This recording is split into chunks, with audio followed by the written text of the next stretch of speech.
Lectures ആണല്ലോ. ഇത് നമ്മൾ നോക്കുന്നത് കോൺസ്റ്റിറ്റ്യൂഷന്റെ ക്ലാസ് ആണ്.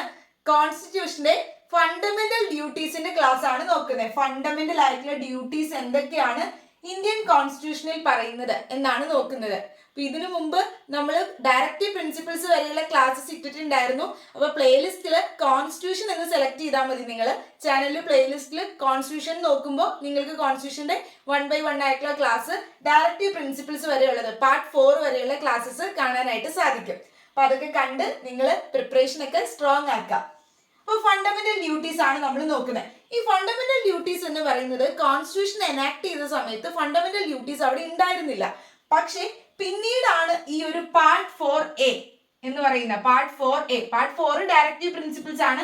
പാർട്ട് 4A എന്ന് പറയുന്ന ഒരു പാർട്ട് ഇന്ത്യൻ കോൺസ്റ്റിറ്റ്യൂഷനിലേക്ക് ആഡ് ചെയ്തത്. അതാണ് എന്ത് ഫണ്ടമെന്റൽ ഡ്യൂട്ടീസ് എന്ന് പറയുന്നത്. ആർട്ടിക്കിൾ ഏതാ? Article 51A. ഒറ്റ ആർട്ടിക്കിൾ ആണ് കേട്ടോ. അതിൽ തന്നെ ക്ലോസ് ഇട്ട് പറഞ്ഞേക്കോ. Article 51A capital letter A. അത് ഏതാ പാർട്ട് 4A ആണ്. ആർട്ടിക്കിൾ 51A എന്ന് പറയുന്നത് ആഡ് ചെയ്തത് പിന്നീടാണ്. എന്തുവഴി ആഡ് ചെയ്തത്? 42nd അമെന്റ്മെന്റ് വഴിയായിട്ട്, 42ാമത് ഭേദഗതി വഴിയായിട്ട്. 42nd അമെന്റ്മെന്റ് ആക്ട് 1976 1976 നടന്ന 42nd അമെന്റ്മെന്റ് ആക്ട് വഴിയായിട്ടാണ് ഈ ഒരു ഫണ്ടമെന്റൽ ഡ്യൂട്ടീസ് എന്ന് പറയുന്നത് പാർട്ട് 4A ആർട്ടിക്കിൾ 51A നമ്മുടെ ഇന്ത്യൻ കോൺസ്റ്റിറ്റ്യൂഷനിലേക്ക് ആഡ് ചെയ്തത്. ഇത് ആഡ് ചെയ്യാനായിട്ടുള്ള കാരണം സ്വരൺ സിംഗ് കമ്മിറ്റി കൊടുത്ത റെക്കമെൻഡേഷൻസ് ആണ്. അതായത് ഈ ഒരു കമ്മിറ്റി കൊടുത്ത സജഷൻസും റെക്കമെൻഡേഷൻസും കൊണ്ടാണ് ഈ 42ാമത് അമെന്റ്മെന്റ് ആക്ട് വഴിയായിട്ട് 1976 ഇന്ത്യൻ കോൺസ്റ്റിറ്റ്യൂഷനിലേക്ക് പാർട്ട് 4A എന്ന് പറയുന്ന ഒരു പാർട്ട് ഇൻക്ലൂഡ് ചെയ്യുകയും അവിടെ ആർട്ടിക്കിൾ 51A എന്ന് പറയുന്ന ഒരു ആർട്ടിക്കിൾ ആഡ് ചെയ്യുകയും അതിൻ്റെ അകത്ത് ഫണ്ടമെന്റൽ ഡ്യൂട്ടീസ് 10 ആഡ് ചെയ്യുകയും ചെയ്തു. എത്രയാണ്? 10 ഫണ്ടമെന്റൽ ഡ്യൂട്ടീസ്. പക്ഷെ ഇപ്പൊ 11 ഫണ്ടമെന്റൽ ഡ്യൂട്ടീസ് ഉണ്ട്. 11 ഉണ്ട്. ഇപ്പൊ 11 ടോട്ടൽ ഉള്ളത്.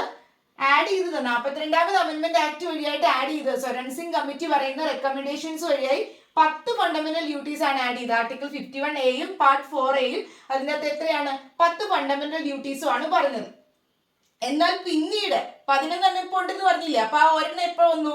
ഒരെണ്ണം വന്നത് 86th അമെന്റ്മെന്റ് ആക്ട് 2002. പിന്നീട് 2002 ആയപ്പോഴേക്കും 86ാമത് കോൺസ്റ്റിറ്റ്യൂഷന്റെ ഭേദഗതി വഴിയായിട്ടാണ് 11th ഫണ്ടമെന്റൽ ഡ്യൂട്ടി ആഡ് ചെയ്തത്. 11ാമത്തെ ഫണ്ടമെന്റൽ ഡ്യൂട്ടി ആഡ് ചെയ്തത്. ഓക്കെ. അപ്പൊ 86th അമെന്റ്മെന്റ് ആക്ട് വഴിയായിട്ട് ഇതിലാണ് നമ്മൾ പറഞ്ഞത് right to education fundamental right ആക്കിയതൊക്കെ 86th അമെന്റ്മെന്റ് ആക്ട് വഴിയായിട്ടാണ്. നമ്മൾ കഴിഞ്ഞ ക്ലാസ്സിൽ ഫണ്ടമെന്റൽ റൈറ്റ്സ് എടുത്തപ്പോൾ പറഞ്ഞിരുന്നു ആർട്ടിക്കിൾ 21A. അപ്പോൾ 86th അമെന്റ്മെന്റ് ആക്ട് 2002 വഴിയായിട്ട് 11ാമത്തെ ഫണ്ടമെന്റൽ ഡ്യൂട്ടി ഈ ആർട്ടിക്കിൾ 51A ആഡ് ചെയ്യുകയാണ് ചെയ്തത്. 10 കൂടെ ഒരെണ്ണം കൂടി ആഡ് ചെയ്തു.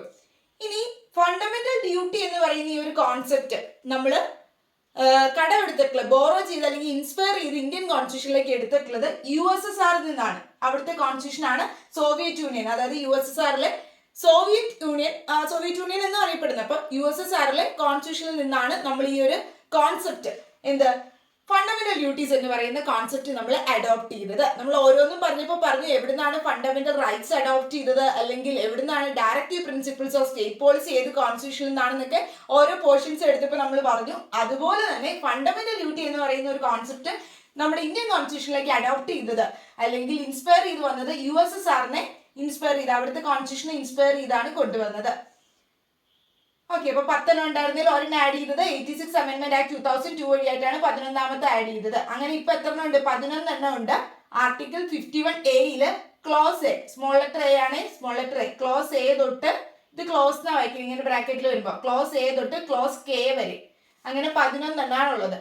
ഇനി directive principles of state policy പറഞ്ഞപ്പോൾ നമ്മൾ പറഞ്ഞായിരുന്നു അത് നോൺ ജസ്റ്റീഷ്യബിൾ ആണെന്ന്. അതായത് എൻഫോഴ്സ് ചെയ്തെടുക്കാൻ പറ്റില്ല, നോൺ എൻഫോഴ്സിബിൾ ആണെന്ന് DPSP പറഞ്ഞപ്പോൾ നമ്മൾ പറഞ്ഞിട്ടുണ്ടായിരുന്നു. അതായത് എൻഫോഴ്സ് ചെയ്തെടുക്കാൻ പറ്റില്ല എന്ന് പറഞ്ഞാൽ എന്താ? സ്റ്റേറ്റിന് കൊടുക്കുന്ന കുറച്ച് ഡയറക്ഷൻസ് ആണ്. സപ്പോസ് ആ ഒരു ഡയറക്ഷൻസ് അനുസരിച്ചല്ല, അത് ഫോളോ ചെയ്തല്ല സ്റ്റേറ്റ് ലോ ഉണ്ടാക്കുന്നെങ്കിലും ഈ പറയുന്ന പണിഷ് ചെയ്യാനോ അല്ലെങ്കിൽ മാൻഡേറ്ററി ആയിട്ട് അത് ചെയ്യാൻ വേണ്ടി നമുക്ക് എൻഫോഴ്സ് ചെയ്ത് കേസ് കൊടുക്കാനോ ഒന്നും പറ്റില്ല.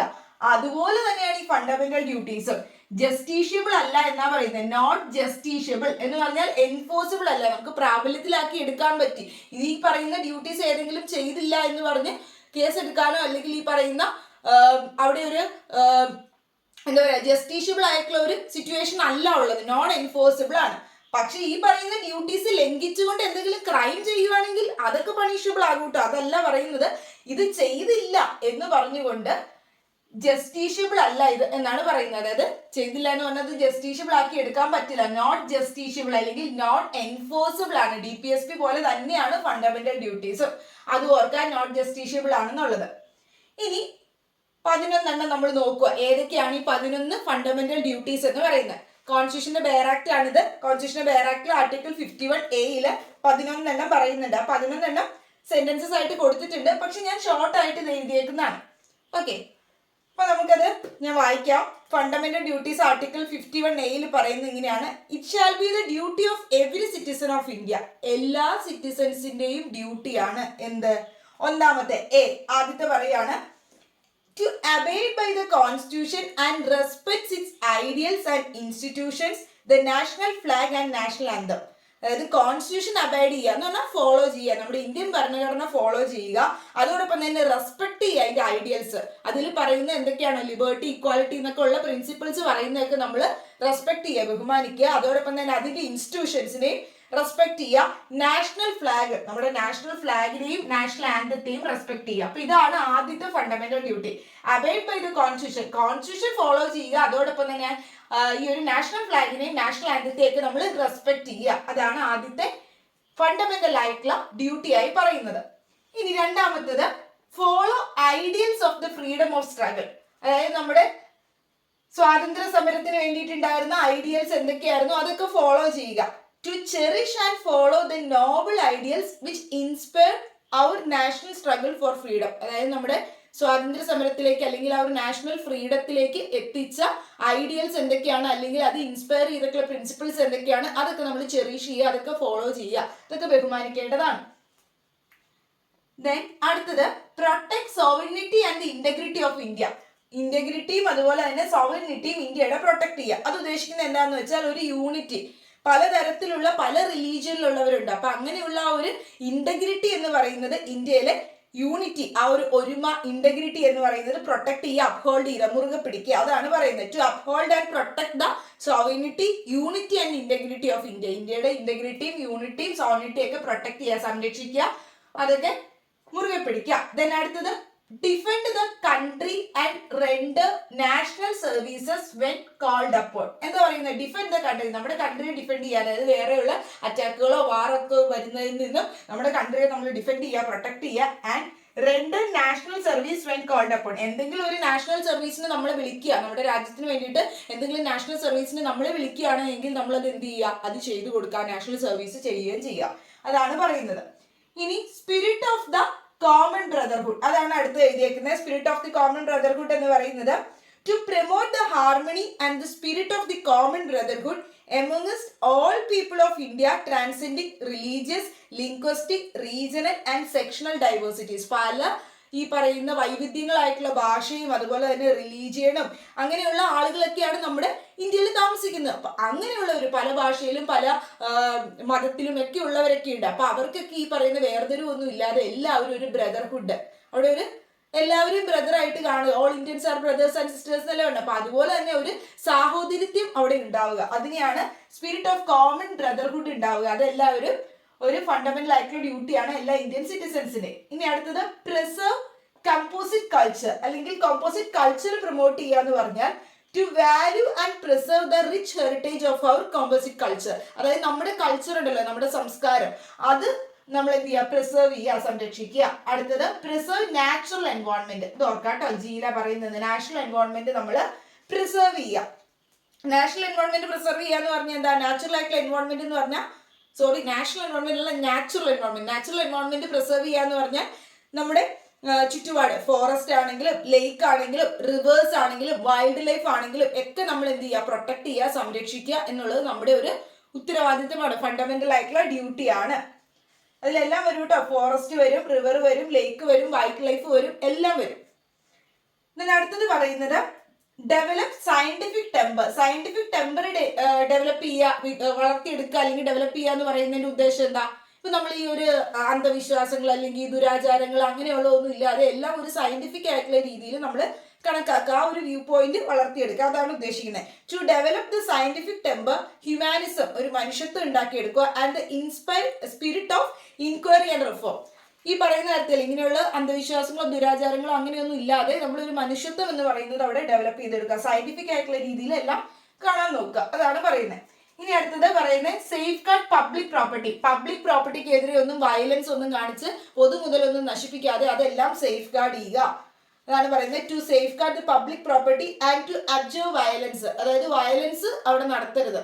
ഈ പറയുന്ന രീതിയിൽ പബ്ലിക് പ്രോപ്പർട്ടി ഒന്നും നശിപ്പിക്കാതെ നമ്മൾ അതെല്ലാം സേഫ് ഗാർഡ് ചെയ്ത് സുരക്ഷിതമായി കൊണ്ടുപോകണം, അതും നമ്മുടെ ഫണ്ടമെന്റൽ ഡ്യൂട്ടിയാണ്. ഇനി അടുത്തത് strive for excellence. Strive for excellence എന്ന് ഉദ്ദേശിക്കുന്നത് എന്താണെന്ന് വെച്ചാൽ to strive towards excellence in all spheres of individual and collective activity so that the nation constantly rises to higher levels of endeavor and achievement. അതായത് നമുക്ക് ഓരോരുത്തർക്കും ഓരോ സ്കില്ലുണ്ട്, simply ഇത്രേ ഉള്ളൂ. നമുക്ക് ഓരോരുത്തർക്കും ഓരോ സ്കില്ലുണ്ട്, നമുക്ക് ഓരോരുത്തർക്കും ഓരോ കഴിവുകളും ഒക്കെ ഉണ്ട്, എക്സലൻസ് ഒക്കെ ഉണ്ട്. അപ്പൊ അതൊക്കെ എന്ത് ചെയ്യുക, നമുക്കുള്ള കഴിവുകൾ അല്ലെങ്കിൽ നമുക്കുള്ള സ്കില്ലുകളൊക്കെ നമ്മുടെ രാജ്യത്തിന്റെ വികസനത്തിന് വേണ്ടിയിട്ട്, രാജ്യത്തിന്റെ എക്സലൻസിന് വേണ്ടിയിട്ട് നമ്മളത് ഉപയോഗിക്കുക, അതാണ് പറയുന്നത്. സ്ട്രൈവ് ഫോർ എക്സലൻസ് എന്ന് ഉദ്ദേശിക്കുന്നത് അതാണ്. നമുക്കുള്ള ആ ഒരു എന്താ പറയാ, ഓരോ സ്കില്ലുകളാണെങ്കിലും ഓരോ കളക്റ്റീവ് ആയിട്ടുള്ള ഓരോ ആക്ടിവിറ്റീസും ഓരോ വ്യക്തികളും ഇത് കൂട്ടത്തോട് കൂടിയിട്ട് നമ്മുടെ രാജ്യത്തിന്റെ അച്ചീവ്മെന്റിന് നേട്ടത്തിന് വേണ്ടി ഉപയോഗിക്കുക. അതായത് ഗോൾഡ് മെഡൽ വാങ്ങുന്നു, അങ്ങനെ ഓരോരോ കാര്യങ്ങളൊക്കെ ഇല്ലേ, അപ്പോൾ അത് രാജ്യത്തിന്റെ നേട്ടത്തിന് വേണ്ടിയിട്ട് നമ്മളതൊക്കെ ഉപയോഗിക്കാം.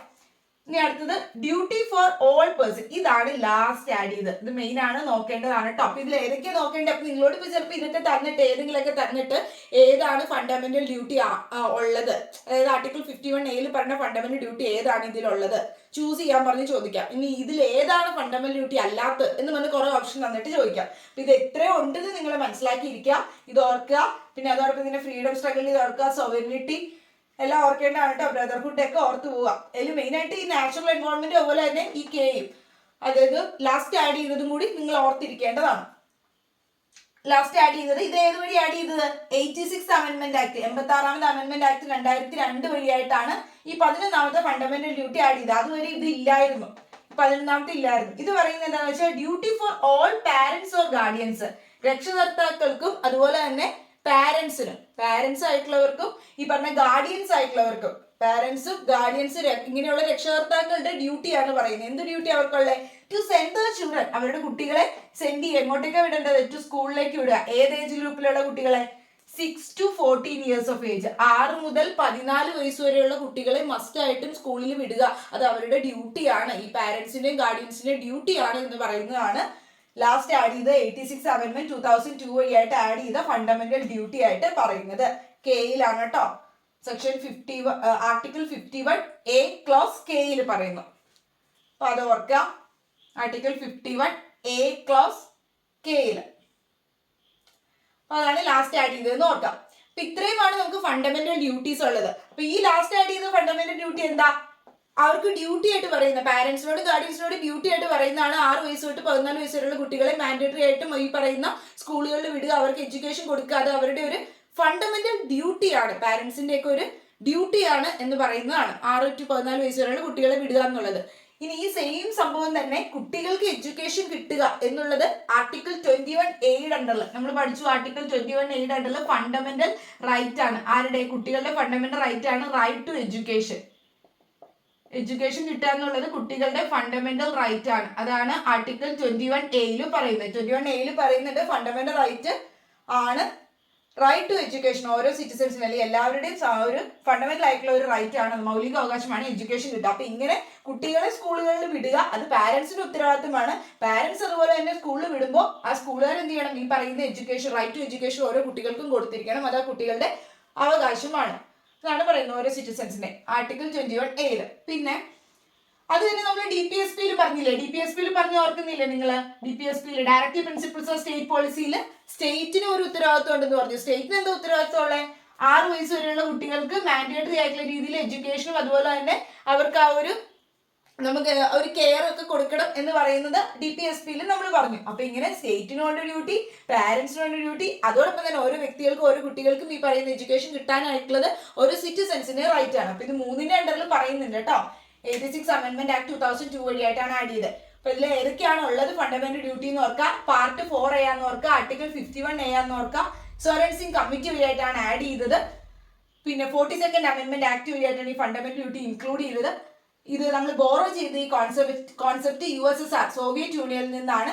ഇത് നോട്ട് ജസ്റ്റിഷ്യബിൾ ആണ്. ഇങ്ങനെയുള്ള കാര്യങ്ങളൊക്കെ ഓർത്തിരിക്കുക. ഇത്രയാണ് ഫണ്ടമെന്റൽ ഡ്യൂട്ടീസിൽ ഓർക്കേണ്ടത്.